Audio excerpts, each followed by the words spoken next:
नमस्कार मंडळी. आजच्या भागात तुमच्या सर्वांचं सहर्ष स्वागत. लठ्ठपणाबद्दल आज आपण थोडं जाणून घेणार आहोत. लठ्ठपणा हा एक आजार आहे आणि त्याच्यावर वेळीच उपचार करणं हे गरजेचं आहे, कारण नाहीतर ते इतर आजारांना आमंत्रण त्याच्यामुळे येत होतं आणि म्हणूनच वेळीच त्याच्यावर आपण उपाययोजना करणं हे उपयोगी ठरतं. म्हणून त्याबद्दल थोडंसं जाणून घेऊया. लॅन्सेट डायबेटिक आणि एंडोक्रायनॉलॉजी ही जी संस्था आहे याने लठ्ठपणाची व्याख्या आता नुकती जाहीर केली. अनेक दशकांपासून आपण लठ्ठपणासाठी BMI ह्याचा वापर करत होतो, पण भारतीय लठ्ठपणाच्या व्याख्येत आता बदल केला आहे आणि त्याच्यामुळे पोटाचा घेर हा सुद्धा त्याच्यात आपण विचारात घेणार आहोत. आणि लठ्ठपणा मोजण्यासाठी ओटीपोटाची चरबी आणि पोटाचा घेर ह्याचाही विचार घेऊन भारतीय जीवनशैलीचा विचार करून लठ्ठपणाबद्दल व्याख्या करण्यात आली आहे आणि मग त्याच्यावर उपाययोजना केली जाते.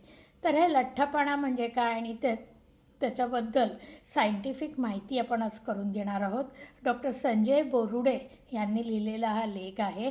महाराष्ट्र टाइम्समध्ये 23 जानेवारी 2025 रोजी हा प्रसिद्ध झाला होता. आपल्याकडे पूर्वी पोट पुढे असलेल्या थोड्याशा स्थूलत्वाकडे झुकणाऱ्या व्यक्तीला समृद्ध सुखी व्यक्ती असं समजलं जायचं. खात्यापित्या घरचा हा असा आहे असं विशेषण आपण त्याच्या नावामागे सहज जोडत होतो. आपली ही बदलती जीवनशैली आहे, पोषक आहारासंबंधांचं अज्ञान, चित्रविचित्र प्रकारचं ते डाएट, झोपेला लागलेली कात्री, पोषण मूल्यांचा अभाव, व्यसनाधीनता, कामाची बैठी पद्धत, मोबाईल आणि इतर गॅसेटचा अडकून गेल्यामुळे त्याचा झालेला अतिवापर, या सर्वांमुळे वजन आपलं कधी वाढत गेलं हे अनेकांना समजलंच नाही. लठ्ठ, पोटघेऱ्या, कमरेतून सुटलेल्या वजनामुळे श्वास घ्यायला त्रास होणाऱ्या, हृदयविकार मागे लागून घेतलेल्या रुग्णांची संख्या हल्ली वाढत येत आहे. अनेक अभ्यासात असं दिसून आलं आहे की पुढील 10 वर्षात हे प्रमाण अगदी झपाट्याने वाढणार आहे. लठ्ठपणा हा आजार आहे हे आता जगमान्य आहे. त्यावर वैद्यकीय उपचार कसे करावे हा खरं तर कळीचा प्रश्न आहे. लठ्ठपणाचे निकष हे मोजण्यासाठी आतापर्यंत BMI म्हणजे बॉडी मास इंडेक्सचा निकष वापरला जात होता. यात BMI हा 25च्या वर असेल तर ती व्यक्ती अधिक वजन असलेली, BMI हा आकडा 30च्या वर असेल तर ती व्यक्ती लठ्ठ असं मानलं जायचं. शरीरात जमा झालेल्या या चरबीचा विपरीत परिणाम यकृत, हृदय, किडनी या अवयवांवर होतो.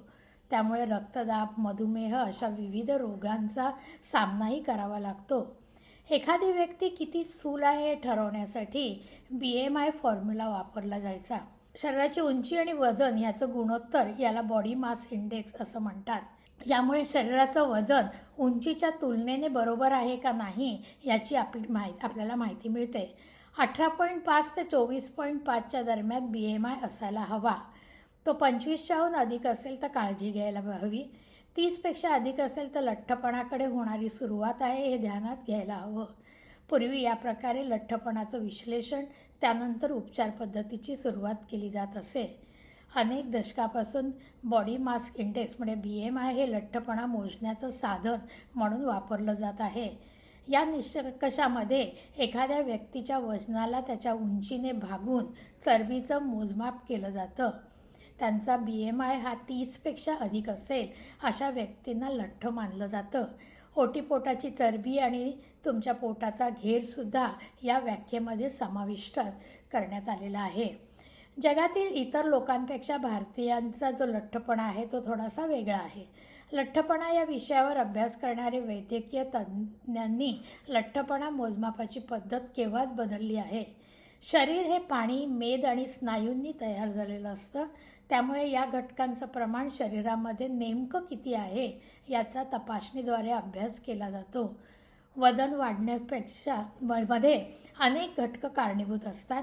ताण, जीवनशैली, कामाची पद्धत, अनुवंशिकता, आहार, औषधं, व्यसनाधीनता, व्यायामाचा अभाव, संप्रेरकांच्या शरीरामध्ये होणारे बदल अशा अनेक घटकांचा एकत्रित विचार केला जातो. त्यामुळे एखाद्या पद्धतीचे डाएट हे दुसऱ्या रुग्णाला आदर्श ठरेल असं नाही, ते प्रत्येक व्यक्तीचं वणीत बनवावं लागतं. प्रत्येकाच्या शरीराची जैविक जडणघडण वेगवेगळी असते. त्यामुळे जे रुग्ण आपल्याकडे वैद्यकीय उपचारासाठी येतात त्यांच्या वैद्यकीय पूर्व इतिहास जाणून घेतला जातो. फक्त आहार, व्यायाम व्यवस्थापनाने वजन कमी होईल की शस्त्रक्रियेची गरज आहे हे पूर्ण वैद्यकीय तपासणीनंतर ठरवलं जातं. काही जण वाढीच्या सुरुवातीच्या टप्प्यात खूप बारीक असतात, त्यानंतर त्यांचं वजन वाढत जातं, तर काही जण बालपणापासूनच लठ्ठ असतात. अगदी कमी खातो तरी वजन वाढतं अशी तक्रार अनेक जण करतात. त्यामागे काही अनुवंशिक कारणंही असू शकतात. हा सर्वांचा विचार स्थूलत्वाच्या संदर्भाने करायला हवा. आता हे नवे निकष आले आहेत, त्यानुसार भारतीय डॉक्टरांच्या मते लठ्ठपणाची व्याख्या ही आता पारंपरिक पद्धतीनुसार वजन आणि उंची इतकीच मर्यादित राहिलेली नाही. शरीरामध्ये चरबीचं प्रमाण, ती कोणत्या भागामध्ये आहे, त्याचा तुमच्या शरीराच्या कार्यावर कोणता परिणाम होतो या दृष्टीने विचार करायला हवा. लठ्ठपणाच्या समस्येवर काम करणाऱ्या अनेक तज्ज्ञ डॉक्टरांनी उपचार आणि वैद्यकीय चाचण्यांमध्ये या व्याख्येचा समावेश मागील काही वर्षापासून सुरू केला आहे. स्थूलता म्हणजे शरीरातील अतिरिक्त चरबी. शरीरामध्ये मेद, पाणी, हाडं, स्नायू असे 4 घटक असतात. त्याचं शरीरामध्ये किती प्रमाण आहे याचं वैद्यकीय विश्लेषण हे बॉडी कॉम्पोजिशन ॲनालिसिसच्या माध्यमातून केलं जातं. एका मशीनवरही चाचणी करता येते. या मशीनवर उभं राहिल्यावर शरीरामध्ये अल्ट्रासाऊंड लहरी जातात आणि त्या माध्यमातून या घटकांचे शरीरातील प्रमाण किती आहे याचं विश्लेषण करता येतं. आम्ही मागील 15 वर्षापासून ही चाचणी प्राधान्याने करत आहोत. दुसरा निकष म्हणजे कंबर आणि त्याच्याभोवतीचा घेर. तिसरा निकष म्हणजे बॉडी मास इंडेक्स BMI. या निकषाला आम्ही 3ऱ्या टप्प्यावर आता ठेवलेला आहे. एखाद्या 80 किलो वजन असलेल्या व्यक्तीमध्ये स्नायूंचं वजन हे शरीराच्या मेदापेक्षा अधिक असू शकतं. काही बॉडी बिल्डर्सचं वजन 120 किलो असतं, त्यांचं स्नायूचं वजन अधिक असतं. त्या व्यक्ती आरोग्यपूर्ण मानल्या जातात. ज्यावेळी बॉडी कॉम्पोजिशन ॲनालिसिस माहीत नव्हतं त्यावेळी BMIची पद्धत वापरली जात होती. मागील 15 वर्षापासून आम्ही जी पद्धत वापरतो त्यात स्थूलत्वाची गटवारी नेमकी करता येते. इंग्लंडमध्ये नुकताच जन्मलेलं बाळ आणि भारतात नुकताच जन्मलेलं बाळ यांचा जर CT स्कॅन केला आणि त्याची तुलना केली तर भारतातल्या बाळामध्ये मेदाची टक्केवारी अधिक असते. हे अनुवंशिकरित्या मिळालेलं असतं. शरीरामध्ये 2 प्रकारचे मेद असतात. त्वचेच्या आतील भागामध्ये मेदाचं प्रमाण अधिक असेल तर ते काढण्यासाठी लायपोसेक्शन केलं जातं. हा मेद हा मेटाबॉलिकली सक्रिय नसतो. मात्र हा जो मेद असतो तो अवयवांवर असणारं मेद हे विविध प्रकारच्या आजाराचं मूळ असतं आणि हे मेद कमी करण्यासाठी ते काढलं जातं आणि बेरियाट्रिक सर्जरीची मदत घेतली जाते. बॅरिएट्रिक सर्जरी 70 वर्ष जुनी असून ती अतिस्थूल व्यक्तींवर लाभदायक ठरत आहे. स्वतःच्या मनाने आणि गुगलवरून आपण त्याबद्दल व्यायामाचे प्रकार किंवा डाएट जर आपण निवडले तर तो निर्णय जीवघेणंसुद्धा होऊ शकतं. त्यामुळे वजन कमी करताना निष्णात डॉक्टराकडूनच औषधं आणि सल्ला घेणं योग्य. लठ्ठपणाच्या संदर्भात आहाराचाही विचार करायला हवा. प्रथिनयुक्त आहार चांगला, कार्ब कमी, शाकाहार उत्तम, मांसाहार करू नका अशी वेगवेगळी थिअरी सांगितली जाते. जे कर्मचारी 12-14 तास बांधकाम क्षेत्रावर काम करतात त्यांच्या आहाराच्या गरजा बैठी काम करणाऱ्या व्यक्तीच्या आहाराच्या गरजांपेक्षाही वेगळ्या असतात.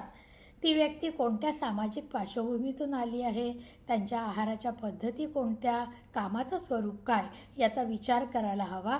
पोषक चौरस आहार घेणं गरजेचं असतं. अतिरिक्त कॅलरीचं सेवन, वेळी अवेळी चुकीच्या पद्धतीनं खाणं त्यामुळे लठ्ठपणा वाढत आहे. यासाठी काही अनुवंशिक घटकही असतील. काही लहान मुलं बारीक असतात तर वाढत्या वयामध्ये त्यांचं वजन वाढतं. त्याला आम्ही इपिजेनेटिक स्थूलत्व असे म्हणतो. या गटातील व्यक्तीमध्ये स्थूलत्वासाठी कारणीभूत असणारी गुणसूत्र असतात.